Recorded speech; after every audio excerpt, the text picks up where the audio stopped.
हाँ जी, तो आज के सेशन में हम लोग कंट्रोल एंड कोऑर्डिनेशन को पढ़ रहे हैं और कंट्रोल एंड कोऑर्डिनेशन को समझने के लिए मैंने एक एग्जाम्पल दिया था आप लोगों को।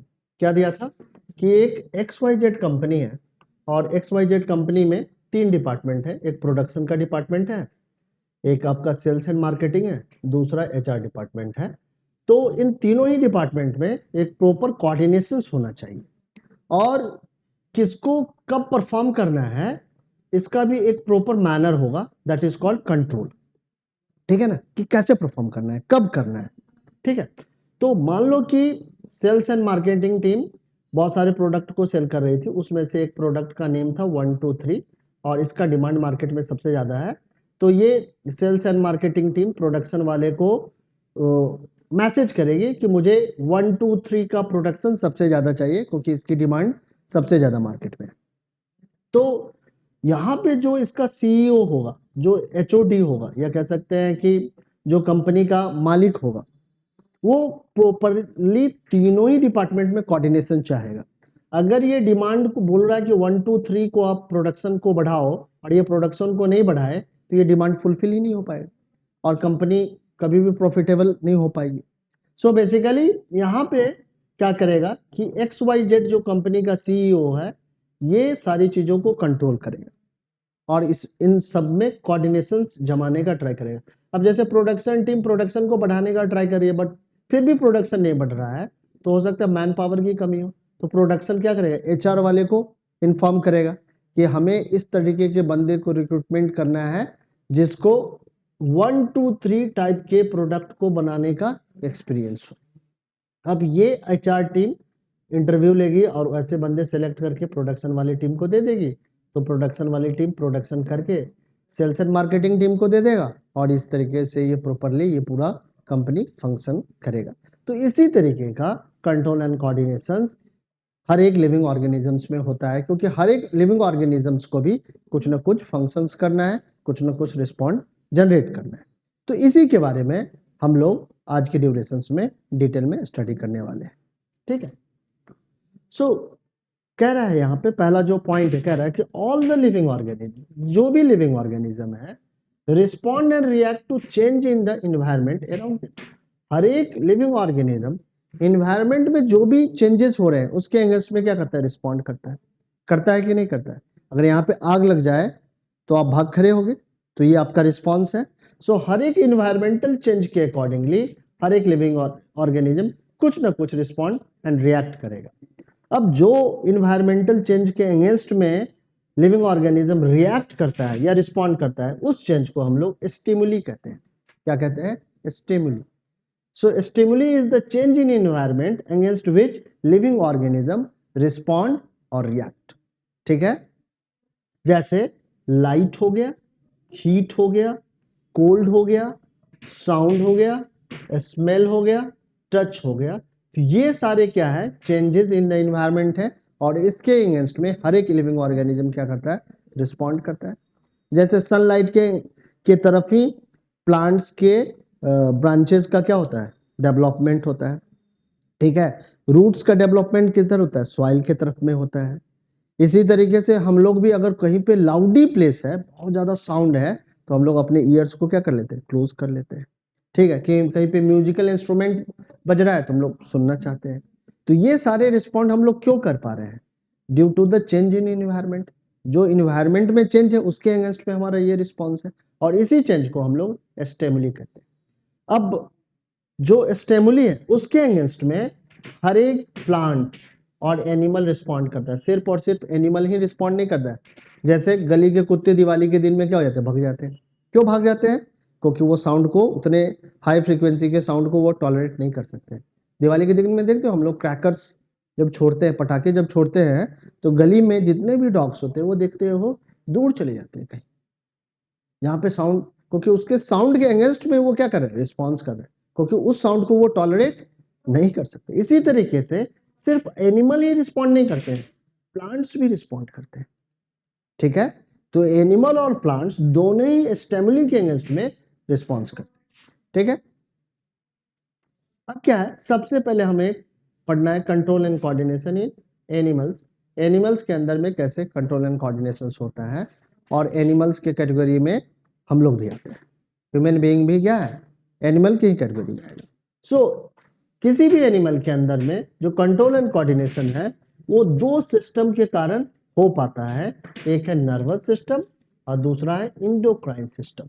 इंडोक्राइन सिस्टम में हम लोग ग्लैंड्स के बारे में पढ़ने वाले हैं और नर्वस सिस्टम में हम लोग ब्रेन, स्पाइनल कॉर्ड, न्यूरॉन्स के बारे में डिटेल में स्टडी करने वाले हैं। तो सबसे पहले हम लोग नर्वस सिस्टम के बारे में पढ़ेंगे। किसी भी बच्चे को कुछ भी समझने में दिक्कत आएगी तो पूछ लोगे, क्योंकि अलग अलग बच्चे अलग अलग बैकग्राउंड से हैं। तो किसी की इंग्लिश ज़्यादा ठीक है, किसी की हिंदी ज़्यादा ठीक है, कोई अपनी नेटिव लैंग्वेज में ही बात करना प्रेफर करता है। क्योंकि यहाँ पे हम लोग लैंग्वेज की पढ़ाई नहीं कर रहे हैं, हम लोग यहाँ पे साइंस की पढ़ाई कर रहे हैं। तो आप अपने नेटिव लैंग्वेज में भी मेरे से बात कर सकते हैं, कोई दिक्कत नहीं। चीज़ें क्या करना है, तो हमें समझने पे फोकस करना है। तो समझने में दिमाग लगाना है और एक बार समझ जाओगे तो फिर लिखना आसान हो जाएगा, ठीक है ना।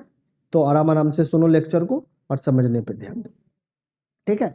तो दो तरीके का सिस्टम है, एक है नर्वस सिस्टम और एक है इंडोक्राइन सिस्टम, और ये दोनों ही सिस्टम मिलके कंट्रोल एंड कोऑर्डिनेशन अचीव करता है, ठीक है।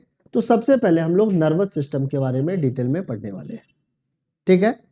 So control and coordination are provided by the nerves and the muscular tissue. दो तरीके की टिश्यू के हेल्प से कंट्रोल एंड कोऑर्डिनेशन हो पाता है, एक है हमारा मस्कुलर टिश्यू और दूसरा है नर्व्स टिश्यू।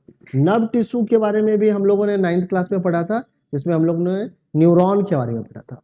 और मस्कुलर टिश्यू के बारे में भी हम लोगों ने 9th क्लास में पढ़ा था कि there are 3 types of muscular tissue. One is a skeleton muscular tissue, second one is a smooth muscular tissue and third one is the cardiac tissue, ठीक है, कार्डियक मस्कुलर टिश्यू।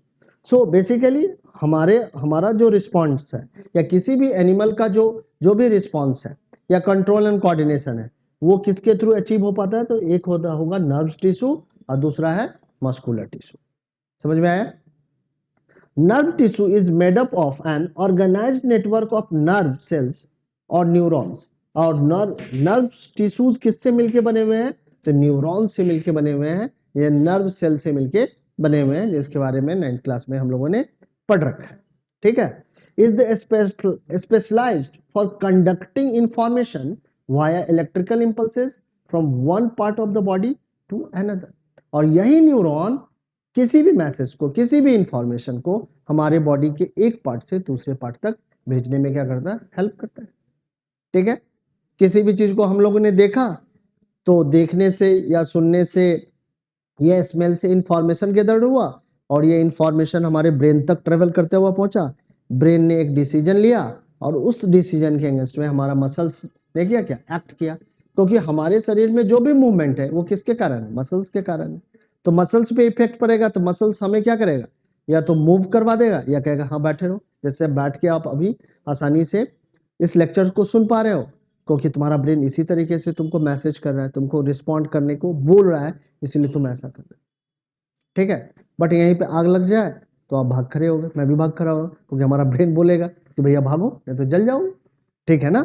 समझ में आ रही बात है। तो ये सारे जो रिस्पॉन्स है हम लोग अपने नर्वस सिस्टम के कारण और इंडोक्राइन सिस्टम के कारण ही कर पाते हैं। तो अभी हम लोग नर्वस सिस्टम के बारे में डिटेल में पढ़ने वाले हैं। सो नर्वस सिस्टम का जो सबसे स्मॉलेस्ट यूनिट है वो हमारा क्या है, न्यूरॉन है। तो अभी हम लोग किसके बारे में पढ़ेंगे, न्यूरॉन्स के बारे में पढ़ेंगे। बट न्यूरॉन्स के पहले हम लोग रिसेप्टर्स के बारे में पढ़ना जरूरी है, क्योंकि इसी रिसेप्टर्स के हेल्प से हम लोग इंफॉर्मेशन को क्या करते हैं, गैदर करते हैं। सराउंडिंग में जो भी चेंजेस हो रहे हैं, अगर चेंज के बारे में हमें पता नहीं हो तो क्या रिस्पॉन्ड कर सकते हैं। जब हम लोग सोए रहते हैं तो मैक्सिमम सेंस ऑर्गन हमारा वर्क नहीं करता रहता है, ठीक है।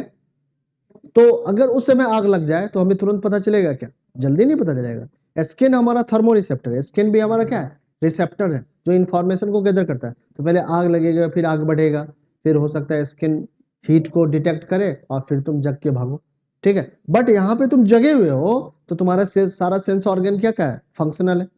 आंख क्या करेगा, देखेगा, स्किन क्या देखेगा, डिटेक्ट करेगा, अरे हीट जनरेट हो, भागो जल्दी, और तुम भाग खड़े हो गए।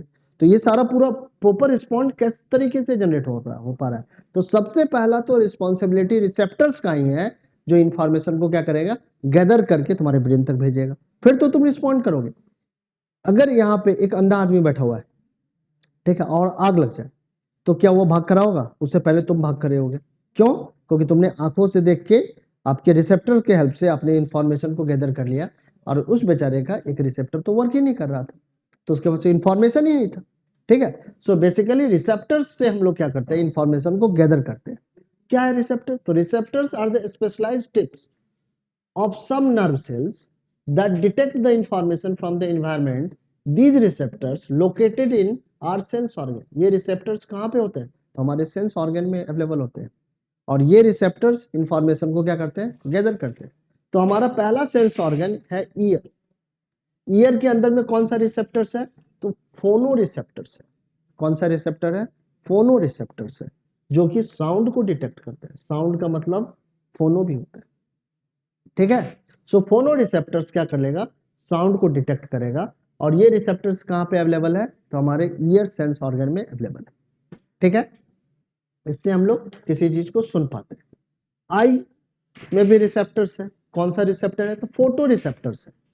आई हमारा एक सेंस ऑर्गन है, यहाँ पे कौन सा रिसेप्टर अवेलेबल है? तो फोटो रिसेप्टर। फोटो का मतलब होता है लाइट, और लाइट के हेल्प से आप क्या कर पाते हैं? किसी भी ऑब्जेक्ट को या किसी भी चीज को आप देख सकते हैं। ठीक है, इसी तरीके से स्किन में भी रिसेप्टर्स होते हैं। स्किन में क्या है? रिसेप्टर्स है, न्यूरॉन की जाल बिछी हुई है, और उसके स्पेशलाइज्ड टिप पे इंफॉर्मेशन गैदर होता है। कौन सा इंफॉर्मेशन? तो टेम्परेचर के बारे में, टेम्परेचर ज्यादा है कम है इसके बारे में। तो इस रिसेप्टर को हम लोग कहते हैं थर्मो रिसेप्टर, और टच करके आप हीट और कोल्ड का पता लगा सकते हैं। So skin is also a sense organ. Skin हमारा क्या है? एक सेंस ऑर्गन है। We have 5 sense organ. हमारे पास 5 क्या है? सेंस ऑर्गन है, जिसके हेल्प से हम लोग इंफॉर्मेशन को क्या करते हैं? गैदर करते हैं।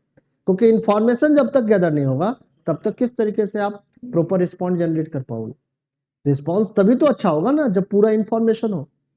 अगर क्वेश्चन को समझ जाओ तो जवाब एकदम से दे दोगे, क्वेश्चन ही नहीं समझ में आए तो जवाब कैसे दोगे? इसी तरीके से बॉडी के अंदर में ब्रेन की तक अगर इंफॉर्मेशन ही सही से नहीं जाए, तो आप किस तरीके से किसी भी प्रॉपर रिस्पॉन्स कर पाओगे? बूढ़े लोग देखते हो पेन को पिक करने में गलतियां करते हैं। आप देखोगे पेन यहाँ रखा हुआ है, उनकी हाथ यहाँ जा रही है, क्योंकि इंफॉर्मेशन ठीक से गैदर नहीं हो रहा है। ठीक है, क्योंकि उनका रिसेप्टर्स पुराना हो गया, किसी कोई सुन ही नहीं पाता है। ठीक है, ऑडिटरी नर्व्स उसके क्या हो गया है? खराब हो गया, सेंसिटिव नहीं है उतने ज्यादा। ठीक है, तो प्रॉपर रिस्पॉन्स कर पाएगा क्या? आप पूछ रहे हो कि आपका नाम क्या है, वो सुन ही नहीं पा रहा है, वो बोल रहा है कि मैं फलाने गांव का रहने वाला हूं। क्यों? प्रॉपर रिस्पॉन्स नहीं है, क्योंकि रिसेप्टर्स ठीक से काम नहीं कर रहा है। उसके कान के पीछे जगह, अरे बाबा आपका नाम पूछा? अच्छा बेटा मेरा नाम ये है। मेरे को लगा कि तूने गांव के बारे में पूछा। ठीक है, तो रिसेप्टर्स जितने अच्छे तरीके से इंफॉर्मेशन को गैदर करेगा, उतना आपका क्या होगा? सही रिस्पॉन्स होगा, क्योंकि ब्रेन फिर रिस्पॉन्स जनरेट करता है। ब्रेन ने वो लैंग्वेज सुना, उसको समझा, और आपको बोला कि भैया आपको आपका नाम बताना है। ठीक है, और फिर आपने अपना नाम बता दिया। अगर ब्रेन किसी का ठीक से फंक्शनल नहीं है, तो कोई भी फंक्शन को वो ठीक से परफॉर्म नहीं कर सकता है, इवन खा भी नहीं सकता है। किसी को ब्रेन में अगर चोट लग जाती है, आप देखा है पाँव में चोट नहीं लगी मगर पाँव को नहीं हिला पा रहा है, हाथ में चोट ले लगी है मगर हाथ को नहीं हिला पा रहा है। कितने इंसान पलक को भी नहीं बंद कर पाते हैं, क्योंकि उसका ब्रेन ठीक से फंक्शनल नहीं है। क्योंकि ब्रेन हमारे बॉडी का सबसे वाइटल ऑर्गन है, सबसे ज्यादा इंपॉर्टेंट ऑर्गन है। इसका अच्छे से फंक्शनल होना बहुत जरूरी है। कहते हैं ना, जिन से ज्यादा जरूरी है हेल्दी ब्रेन का रखना, क्योंकि ब्रेन अगर अनहेल्दी है ना, तो आप कोई भी फंक्शन परफॉर्म नहीं कर पाओगे ठीक से। ठीक है, समझ में आ रही बात? तो इसी के बारे में सारा डिटेल। तो रिसेप्टर्स बेसिकली क्या कर रहा है? इंफॉर्मेशन को गैदर कर रहा है, इंफॉर्मेशन को एक्वायर कर रहा है। एक्वायर्ड इंफॉर्मेशन फिर नर्व्स के थ्रू ट्रेवल करता हुआ ब्रेन तक जा रहा है, और ब्रेन फिर प्रॉपर डिसीजन लेता है। तो अभी हम लोग रिसेप्टर्स के बारे में पढ़ रहे हैं। तो स्किन हमारा कैसा रिसेप्टर्स है? तो थर्मो रिसेप्टर्स है, और ये हीट और कोल्ड को डिटेक्ट करता है। इसी तरीके से नोज क्या है? नोज हमारा ओल्फैक्टरी रिसेप्टर्स है, ये स्मेल को डिटेक्ट करता है। ठीक है, और टंग हमारा क्या है? गैस्टेटरी रिसेप्टर्स है, यहाँ पे गैस्टेटरी रिसेप्टर्स होता है, और ये टेस्ट को क्या करता है? डिटेक्ट करता है। अब एक समोसे को खाने में सारे रिसेप्टर्स यूज हो जाते हैं। कैसे? जरा समझने का ट्राई करते हैं। एक समोसा खाना है, अब देखते हैं कि इसमें किस तरीके से हमारे रिसेप्टर्स का इन्वॉल्व। समोसा देखा, देखते ही या तो खाने का मन करेगा, खरीदने का मन करेगा, या देखते ही कहेगा बेकार है। कोई ऐसे तरीके से खुले में रख दिया है, शीशे का कुछ भी नहीं, उसको कवर ओवर नहीं किया है, एकदम बेच रहा है खुले में, आप देख लिया और डस्ट पड़ा होगा इस पे बहुत ज्यादा, आप कह दोगे ना मैं नहीं खाऊंगा। ठीक है, फिर क्या होगा, अगर अच्छे से कवर कर रखा है, सजा के रखा है, तो देखने के बाद क्या होगा, खाने की इच्छा होगी, खा के देखते हैं यार क्या मस्त समोसा देखने में लग रहा है। तो देख के एक इंफॉर्मेशन मिला कि इसको खाया जा सकता है, मगर खाने के पहले आपने उसको जैसे लिया तो आपकी स्किन ने डिटेक्ट किया ये गर्म है या ठंडा है। गर्म लगा तो कहा वाह ताजा है, ठीक है ना। और गर्म नहीं लगा क्या करे यार पुराना तल के रखे हुए यार खराब हो गया, नहीं खाऊंगा भाई। छूते ही फिर कह देते हो नहीं खाऊंगा। अच्छा, छूते ही आपको गर्म भी लगा, देखने में भी अच्छा लगा, फिर क्या हो, आप लेके जाओगे पास में। जैसे ही लेके पास में जाओगे तो नोज क्या है, बड़ा सेंसिटिव है, वो क्या करेगा, थोड़ा सा डिटेक्ट करेगा स्मेल कैसा है। अरे यार स्मेल गंदा लग रहा है यार, गर्म है लेकिन लग रहा है पुराना को फिर से गर्म किया है, नहीं खाऊंगा। तो हमारा सारा सेंस ऑर्गन देखा, अभी खाने के पहले पहले कितने सेंस ऑर्गन तुमने यूज कर लिए, आई को यूज कर लिए, आपने नोज को यूज कर लिया, स्किन को यूज कर लिया, 3 तो कर लिए। अब जब ये तीनों कह देगा कि ओके है, खाने के लायक है, तो आप चौथा यूज करोगे, टंग यूज करोगे, और टंग से जब चबाओगे और अच्छा लगेगा, ठीक है ना, टंग से उसको उसके स्मेल उसके टेस्ट को ये करोगे तो आपको पता चलेगा कि हाँ जी ठीक है, बढ़िया है खाने में, फिर खा जाओगे। तो तीनों रिसेप्टर्स ने, चारों रिसेप्टर ने इंफॉर्मेशन को भेजा, उस इंफॉर्मेशन को ब्रेन ने जोड़ा और जोड़ के फिर कहा कि हाँ जी आप खाओ ये ठीक है। तो इतना सारा फंक्शन हुआ एक समोसे के खाने में। तो इसलिए आप समोसे को खा पाए, उसके पूरा टेस्ट को एंजॉय कर पाए, क्योंकि आपका सारा जो कंट्रोल एंड कोऑर्डिनेशन है ठीक से अचीव हो पा रहा है with the help of the receptor, neurons, ये सारी चीजों के थ्रू। समझ में आ रही है बातें। तो ये हो गया रिसेप्टर्स। रिसेप्टर्स क्या करता है, इंफॉर्मेशन को गैदर करता है। अब आगे बढ़ते हैं, अब हमें पढ़ना है न्यूरॉन्स के बारे में। न्यूरॉन्स क्या है, हमारे नर्वस सिस्टम का सबसे स्मॉलेस्ट यूनिट है, और इसी स्मॉलेस्ट यूनिट से पूरा हमारा नर्वस सिस्टम बना है। That's why it is a structural and functional unit of nervous system. ये नर्वस सिस्टम का कैसा है, स्ट्रक्चरल भी यूनिट है, ये स्ट्रक्चर भी डिसाइड करता है, साथ में इसके फंक्शन भी किस पे डिपेंड कर रहे हैं, न्यूरॉन्स पे डिपेंड कर रहे हैं। That's why it is called structural and functional unit of nervous system. अब हम लोग एक न्यूरॉन को के स्ट्रक्चर को देखते हैं। तो ये पूरा जो न्यूरॉन का जो स्ट्रक्चर है, ये एक टिपिकल स्ट्रक्चर है, कोई एक नाम नहीं दे सकते हैं इसके स्ट्रक्चर को। क्यों, क्योंकि ये तो ना तो डम्बेल शेप का है, ना क्यूबॉइडल शेप का है, ना क्यूब के शेप का है, ना स्पिंडल शेप का है। तो इसका शेप कैसा है, कहीं पे स्टार के जैसा लग रहा है, कहीं पे इलोंगेटेड लग रहा है। तो कह दिया कि भैया इसका एक स्पेसिफिक टाइप का नेम असाइन नहीं कर सकते। कोई चीज गोला हो तो स्पेरिकल कह देंगे, बट ये ऐसा है ही नहीं, तो कहा कि इसका जिस शेप जो है टिपिकल है, ठीक है। क्योंकि यहाँ पे देख रहे हो कि स्टार के जैसा है, यहाँ पे इलोंगेशन है, फिर यहाँ पे वायर के जैसा कुछ दिख रहा है, ठीक है। तो अब जरा हम लोग न्यूरॉन को समझते हैं। तो न्यूरॉन में हेयर लाइक स्ट्रक्चर ये देख रहे हो, और इसी हेयर लाइक स्ट्रक्चर को कहते हैं dendrite, and this is the specialised tips where information is acquired. जहाँ पे इंफॉर्मेशन क्या होता है, एक्वायर्ड होता है या गैदर्ड होता है।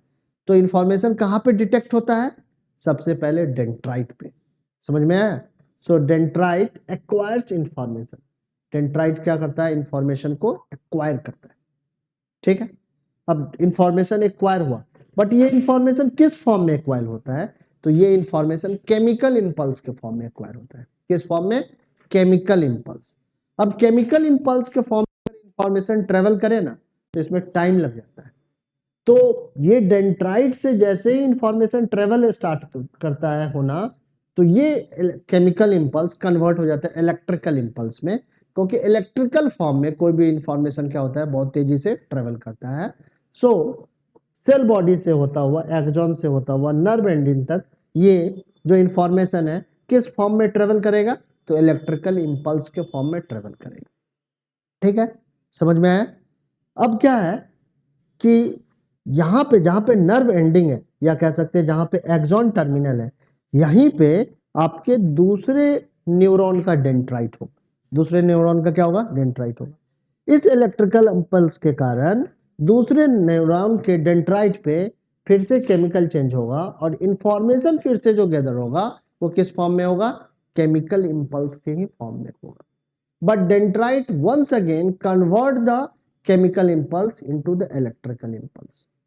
ठीक है, so whenever information travel from in the neuron, it travels always in the form of electrical impulse, but the information always gathered in the form of chemical impulse. Information हमेशा gathered कैसे होगा, chemical impulse के form में होगा, but information हमेशा ही travel कैसे करेगा, तो इलेक्ट्रिकल इंपल्स के फॉर्म में ट्रेवल करेगा। इस कारण से हमारे बॉडी में जो भी इंफॉर्मेशन है बहुत तेजी से क्या करता है, ट्रेवल करता है, और आप बहुत क्विकली रिस्पॉन्स कर पाते हैं। समझ में आ रही है बात?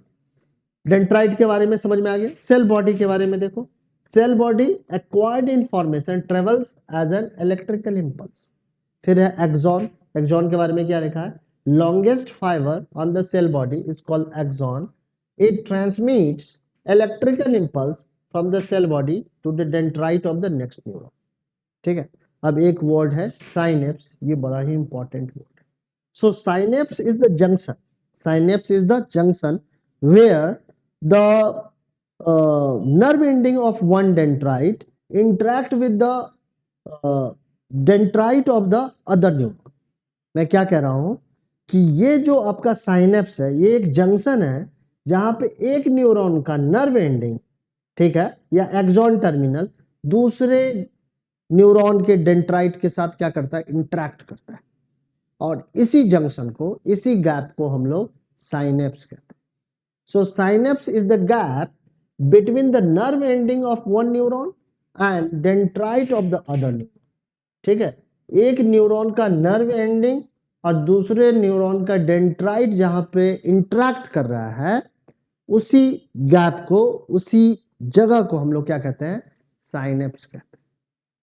ठीक है, सो साइनेप्स एक ऐसा लोकेशन है जहां पे इलेक्ट्रिकल इंपल्स केमिकल इंपल्स के फॉर्म में कन्वर्ट होता है, और केमिकल इंपल्स के फॉर्म में दूसरे न्यूरॉन का डेंड्राइट इंफॉर्मेशन गैदर करता है और फिर वो कन्वर्ट हो जाता है इलेक्ट्रिकल इंपल्स के फॉर्म में, और फिर वो न्यूरॉन के सेल बॉडी से होता हुआ, एक्सॉन से होता हुआ एक्सॉन टर्मिनल तक पहुंचता है या नर्व टर्मिनल तक पहुंचता है। ठीक है, समझ में आ रही है या बताइए, या नहीं आ रही है? नहीं आ रही है तो पूछ लोगे, ठीक है, चुप रहने से काम चलने वाला नहीं है। ठीक है, पूछना पड़ेगा। जब भी अगर कोई भी क्वेरी है, कुछ दिमाग में अगर नई चीजें समझ में आ रही है तो एक बार पूछो, पूछने से समस्या का समाधान हो जाएगा, बट नहीं पूछोगे तो नहीं हो पाएगा। यहाँ तक चीजें समझ में आई या नहीं? एक बार जरूर लिखा करो, प्रेजेंटेशंस को लिखना बहुत जरूरी है, और इसको बार बार सुना करो।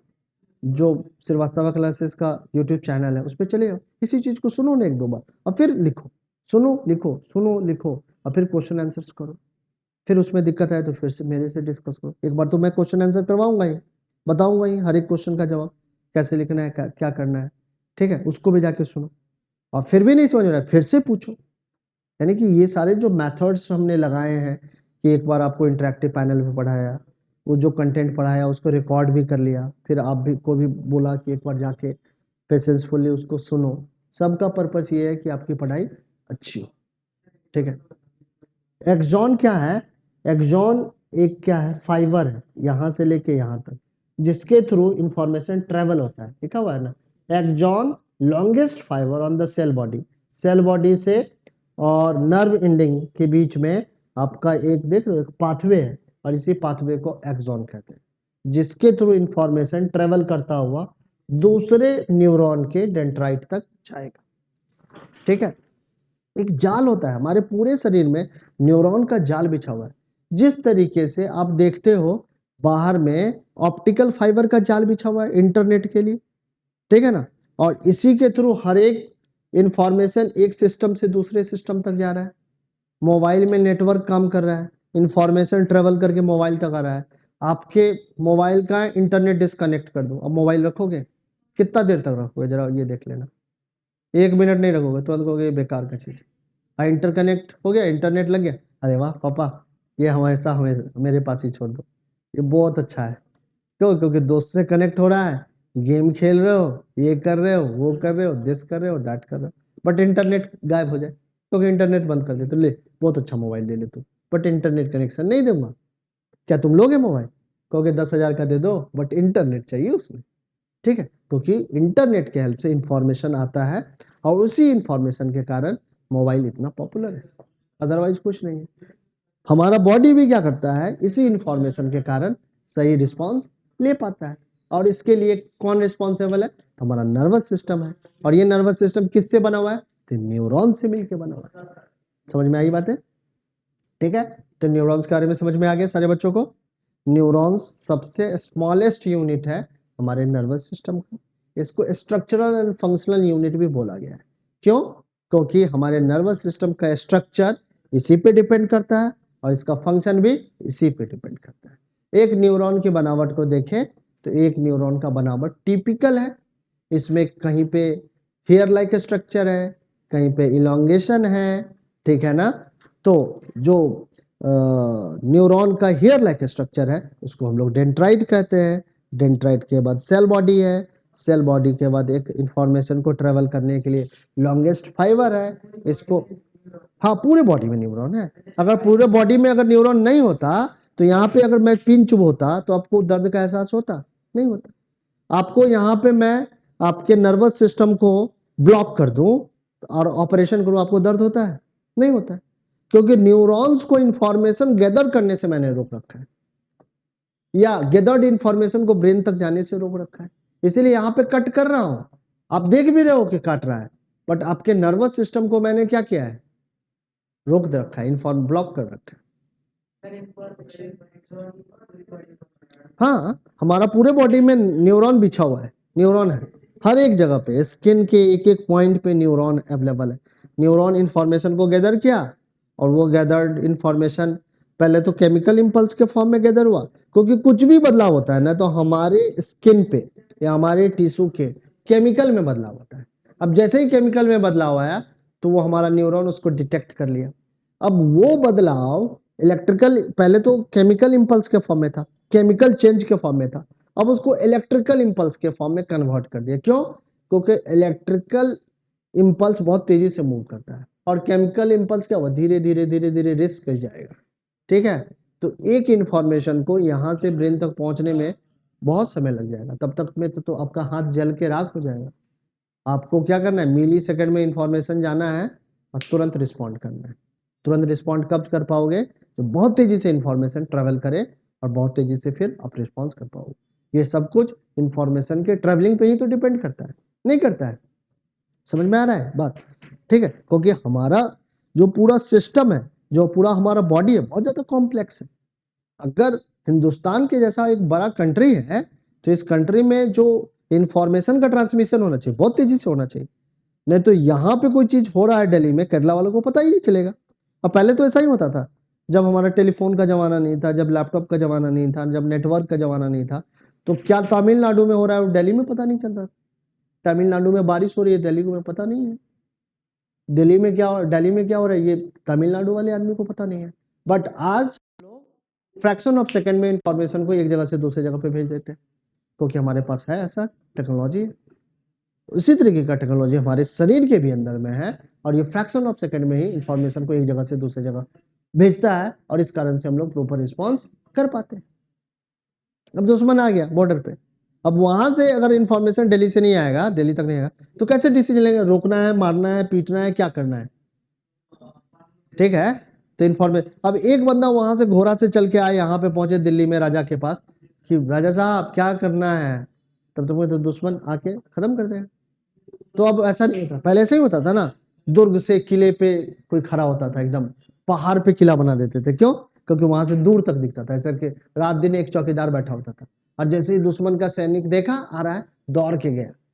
ठीक है, अब ऐसा जमाना नहीं है पहले, क्योंकि छोटा छोटा प्रोविंस था, छोटा छोटा स्टेट होता था। ठीक है, अब क्या है, इंडिया इतना बड़ा स्टेट है। अब मान लो कि उधर से कहीं से दुश्मन घुस रहा है और हमारा दिल्ली वहां से बहुत हजारों किलोमीटर दूर है, तो इन्फॉर्मेशन अगर दौड़ के आदमी आएगा तब तो हो गया कमाल, फ्लाइट से भी उड़ के आएगा तब भी हो जाएगा डिले। तो इन्फॉर्मेशन कैसे आएगा? सीधा उठाएगा फोन, लगाएगा, कहेगा ऐसे ऐसे दुश्मन, क्या करना है, मारना है, डिफेंस करना है, या क्या डिसीजन लिया है बताएगा।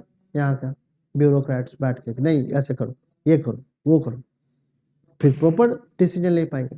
ठीक है, इसी तरीके से हमारे शरीर में न्यूरॉन्स इंफॉर्मेशन को बहुत तेजी से one point two another point तक ट्रेवल करवाता है। अब क्या है रिफ्लेक्स एक्शन। अब देखो क्या है ना, अगर एक्शंस के बारे में बात करें तो हमारा शरीर 3 तरीके का रिस्पॉन्स जनरेट करता है। एक होता है वॉलेंट्री रिस्पॉन्स, जैसे चलना, उठना, बैठना, बोलना, क्लैपिंग करना, ये सारा क्या है वॉलेंट्री एक्शन है। ये वॉलेंट्री रिस्पॉन्स है जिसपे आपका कंट्रोल है। आप चाहो तो ताली बजाओ, आप चाहो तो नहीं ताली बजाओ, आप चाहो तो उठ के चलो, आप चाहो तो बैठे रहो। ये सारे एक्शन कैसे है वॉलेंट्री। बट कुछ एक्शंस ऐसे हैं जैसे इनवॉलेंट्री, जैसे कार्डियक मूवमेंट, इसको कंट्रोल कर सकते हो कि नहीं दिल थोड़ा सा धीरे धीरे धड़को, अभी ज्यादा तेज से धड़कने की जरूरत नहीं है, ऐसा हो सकता है क्या? पल्स मूवमेंट को कंट्रोल कर सकते हो क्या? रेट ऑफ रिस्पिरेशन को कंट्रोल कर सकते हो क्या? हमारे गट के मूवमेंट को कंट्रोल कर सकते हो क्या? नहीं कर सकते। पल्स कॉन्टिन्यूसली चल रहा है ना, इसको कह रहे हैं कि नहीं यार थोड़ा सा स्लो चलो, थोड़ा सा आराम आराम से, आज थका हुआ हो, ऐसा होगा। तो इस तरीके का रिस्पॉन्स, इस तरीके के मोशन को हम लोग कहते हैं इनवॉलेंट्री, जिसमें हार्ट बीट आ गया, वॉमिटिंग आ गया। अब उल्टी अपने आप ही आती है ना, उसको रोक सकते हैं, नहीं नहीं करेंगे आज तो हम रोक के रखेंगे ऐसा नहीं होगा, आएगी तो आएगी। रिस्पिरेशन हमारा होता रहता है, हार्ट बीट है, और भी बहुत सारे इनवॉलेंट्री एक्शन। कुछ एक्शन को हम लोग कहते हैं रिफ्लेक्स एक्शन। रिफ्लेक्स एक्शन में ब्रेन का इन्वॉल्वमेंट नहीं होता, इन दोनों में ब्रेन का इन्वॉल्वमेंट है। वॉलेंट्री एक्शन में फोर ब्रेन का इन्वॉल्वमेंट है, और इनवॉलेंट्री में हमारे मिड ब्रेन और हिंड ब्रेन का इन्वॉल्वमेंट है, जिसके बारे में हम लोग अभी नेक्स्ट वाली स्लाइड में डिटेल में पढ़ने वाले हैं। ब्रेन के अलग अलग रीजन का अलग अलग नाम है, और अलग अलग रीजन अलग अलग फंक्शन को परफॉर्म करने के लिए रिस्पॉन्सिबल। समझ में आ रही है बात? सो बेसिकली जो वॉलेंट्री एक्शन है वो फोर ब्रेन के थ्रू क्या होता है कंट्रोल होता है, और जो हमारा इनवॉलेंट्री एक्शन है वो मिड ब्रेन और हिंड ब्रेन के थ्रू होता है। ठीक है, बट रिफ्लेक्स एक्शन में क्या होता है? तो रिफ्लेक्स एक्शन में ब्रेन का इन्वॉल्वमेंट ही नहीं होता है। क्यों? कहा कि कोई चीज कभी कभी ऐसा होता है जिसमें क्विक एंड सडन रिस्पॉन्स करना है।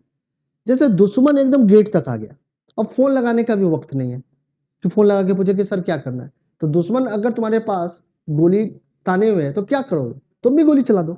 पूछोगे तो नहीं फोन पे कि अभी रुक जा, अभी मत मारना, मैं पूछ रहा हूँ। ठीक है, अपने सेक्रेटरी से पूछ के मारूंगा तेरे को, या पूछ के गोली खाऊंगा, ऐसा तो नहीं होता।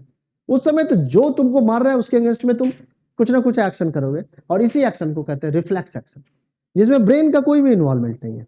ब्रेन क्या, जो डिसीजन मेकर है, ब्रेन हमारा डिसीजन मेकर है।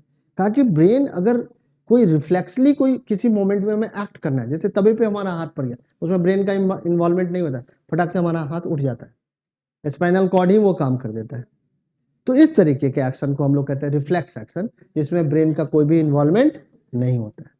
ठीक है, तो 3 तरीके का रिस्पॉन्ड हमारा बॉडी जनरेट करता है, एक वॉलेंट्री, एक इनवॉलेंट्री, और तीसरा क्या है रिफ्लेक्स रिस्पॉन्ड। रिफ्लेक्स रिस्पॉन्ड में हमारा ब्रेन इन्वॉल्व नहीं होता है, क्योंकि ब्रेन जब भी इन्वॉल्व होगा तो इट विल टेक टाइम, क्योंकि ये थिंकिंग इसमें इन्वॉल्व हो जाता है, और थिंकिंग क्या है एक कॉम्प्लेक्स प्रोसेस है। सोच समझ के डिसीजन लेना क्या कॉम्प्लेक्सिटी आ जाएगी ना। पापा से पूछोगे फिर पापा बताएंगे, किसी से मारपीट हो गया, मान लो हो गया, इसी तरीके से अब तुम उस समय डिसीजन करोगे कि उसको बोलोगे अभी रुक जा पापा से पूछ के आता हूँ, फिर तेरे को तब तक में तो वो कुटकुटाई कर देगा तुम्हें ना। तो उस समय खुद ही डिसीजन ले लेते हो बिना ब्रेन के पास। ब्रेन क्या है तुम्हारे माँ बाप है, ठीक है, जो सोच समझ के बताएंगे नहीं बेटा मार खा लेना चाहिए, यहाँ पे कोई दिक्कत नहीं है, जिंदगी संवर जाएगी। ठीक है, बट रिफ्लेक्सली तुम कुछ भी कर सकते हो, मार खा भी सकते हो, मार भी सकते हो, वो तो रिफ्लेक्स एक्शन है, तुमने ही सोचा, तुमने ही डिसीजन ले लिया। इसी तरीके से हमारा बॉडी भी क्या करता है, बहुत सारा एक्शन इसी तरीके से ले लेता है। तवे पे हाथ बढ़ा, हाथ उठ गया, ठीक है ना। तो ये क्या है रिफ्लेक्स एक्शन है, इसको बोला जाता है quick and sudden action, and that is controlled by the spinal cord. ये किससे होता है? स्पाइनल कॉर्ड से के थ्रू होता है। ठीक है, समझ आया? तो रिफ्लेक्स एक्शन के बारे में हमें पढ़ना था अभी, पहले हम लोग आगे आ गए हैं। अब क्या है रिफ्लेक्स एक्शन क्या है? तो कह रहा है it is quick sudden immediate response. क्या है? Quick sudden immediate response is known as reflex action. कैसे? नी जर्क, जैसे क्या है रिफ्लेक्स एक्शन है। Withdrawal of hand on touching the hot object is a reflex action. But ये reflex action होता है कैसे? ठीक है, पहले इसको समझते हैं। तो पहले पूरा ये समझते हैं कि इंफॉर्मेशन कैसे कैसे हमारे बॉडी में ट्रेवल होता है। तो कोई भी चेंज हुआ, कुछ भी चेंज आया, इस चेंज को कौन डिटेक्ट करेगा? तो हमारा रिसेप्टर डिटेक्ट करेगा। डिटेक्ट कर लिया, अब डिटेक्ट करने से ही काम नहीं चलेगा, ये इंफॉर्मेशन कहाँ तक जाना चाहिए? ब्रेन तक जाना चाहिए, तभी तो एक्शन होगा। तो इसके बाद होता है एक न्यूरॉन होता है जिसको सेंसरी न्यूरॉन कहते हैं, हम लोग SN लिख लेते हैं। सेंसरी न्यूरॉन तक बात जाएगी। रिसेप्टर इंफॉर्मेशन जो भी चेंजेस था उसको डिटेक्ट किया, फिर ये इंफॉर्मेशन कहाँ गया? सेंसरी न्यूरॉन के पास। और सेंसरी न्यूरॉन इस को स्पाइनल न्यूरॉन के पास भेजेगा, स्पाइनल न्यूरॉन, या कह सकते हैं interneuron in the spinal cord. ठीक है, स्पाइनल न्यूरॉन इस इंफॉर्मेशन को ब्रेन तक भेज देगा। ब्रेन इस इंफॉर्मेशन को देखेगा और इस इंफॉर्मेशन के करस्पॉन्डिंग एक डिसीजन ले लेगा। प्लीज यहाँ पे ध्यान दे दो, ठीक है। और ये डिसीजन फिर यहाँ तक आएगा, स्पाइनल कॉर्ड तक आएगा, स्पाइनल कॉर्ड से मोटर न्यूरॉन तक आएगा, मोटर न्यूरॉन से आपके या तो मसल्स को इफेक्ट करेगा या आपके ग्लैंड्स को करेगा, और फिर आपका रिस्पॉन्स क्या होगा? जनरेट होगा। ठीक है, तो रिस्पॉन्स जनरेट करने के लिए एक तो ब्रेन तक जाना है, दूसरा रास्ता है कि जो भी चेंज हुआ जिसको रिसेप्टर डिटेक्ट किया, सेंसरी न्यूरॉन देखा और यहाँ से स्पाइनल न्यूरॉन के पास गया और सीधा मोटर न्यूरॉन को भेज दे, ताकि मसल्स क्या करे? कॉन्ट्रैक्ट हो जाए और आपका हाथ उठ जाए। तो यहाँ पे ब्रेन का इन्वॉल्वमेंट को रोक दिया जाता है, क्योंकि ब्रेन तक जाएगा तो ये पाथवे भी यूज होगा और इसमें समय लग जाएगा, और समय लग जाने के कारण आपका हाथ क्या होगा? जल जाएगा बुरी तरीके से। सो बुरे तरीके से बचाने के लिए कि जो हार्म इफेक्ट है उसको मिनिमाइज कर सके, हम लोग रिफ्लेक्सली एक्ट करते हैं, उसमें ब्रेन का इन्वॉल्वमेंट ही नहीं होता। तो रिफ्लेक्स एक्शन जिस पाथवे के थ्रू होता है उसी पाथवे को हम लोग क्या कहते हैं? रिफ्लेक्स आर्क कहते हैं। उस पाथवे को क्या कहते हैं? Reflex arc. अब रिफ्लेक्स आर्क किस तरीके से होता है? तो पहले है स्टेमुलस। स्टेमुलस का मतलब है चेंज, जैसे गर्म तवा, ये क्या है? चेंज है। अब इसको हमारा रिसेप्टर क्या किया? डिटेक्ट कर लिया, स्किन। अब स्किन से इंफॉर्मेशन सेंसरी न्यूरॉन तक गया, सेंसरी न्यूरॉन इंटर न्यूरॉन इन स्पाइनल कॉर्ड तक भेज दिया, इसको रिले न्यूरॉन भी कहते हैं। इसको क्या कहते हैं? रिले न्यूरॉन भी कहते हैं। ये रिले न्यूरॉन इंफॉर्मेशन को मोटर न्यूरॉन को दिया, मोटर न्यूरॉन इस इंफॉर्मेशन को इफेक्टर्स तक पहुंचाए। इफेक्टर्स में ग्लैंड्स हो सकता है या हमारा मसल्स हो सकता है। ठीक है, तो मसल्स का अगर काम है तो मसल्स क्या कर दिया? मूवमेंट कर दिया और आपका हाथ जलने से बच गया। अगर ग्लैंड्स का कुछ काम है तो ग्लैंड्स उस तरीके का हार्मोन सेक्रेट किया और आप बच गए। तो इस तरीके से पूरा हमारा रिफ्लेक्स एक्शंस और रिफ्लेक्स आर्क हमें बचाता है कभी भी डेंजरस सिचुएशन से। समझ में आ रही बात? तो इतने जो भी क्लास में आज डिस्कस हुआ है इसको एक बार NCERT बुक से आपको पढ़ना है घर जाके, उसको फिर से क्रॉस चेक करना है कि जो सर ने बताया है उसके साथ ये मैच कर रहा है या नहीं मैच कर रहा है। कुछ भी डिफरेंसेस लग रहा है फिर से पूछना है। ठीक है, कुछ क्वेरी अगर उसमें नजर आ रहा है तो क्वेरी भी पूछना है। और अगर तुमको इच्छा हो तो जैसे आज की क्लास ये रिकॉर्ड अभी की है तो ये आपको मंडे को यूट्यूब चैनल पर भी होगा, वहां पर भी जाके फिर से एक बार सुन सकते हो। फिर भी डाउट रह जाए फिर से पूछ लो एक बार। ठीक है, तो इस तरीके से पढ़ाई करेंगे तो मेरे को लग रहा है कि पढ़ाई हो जाएगी। ठीक, तो आज का सेशन हम लोग यहीं पे एंड करते हैं, फिर से अगले सेशन में।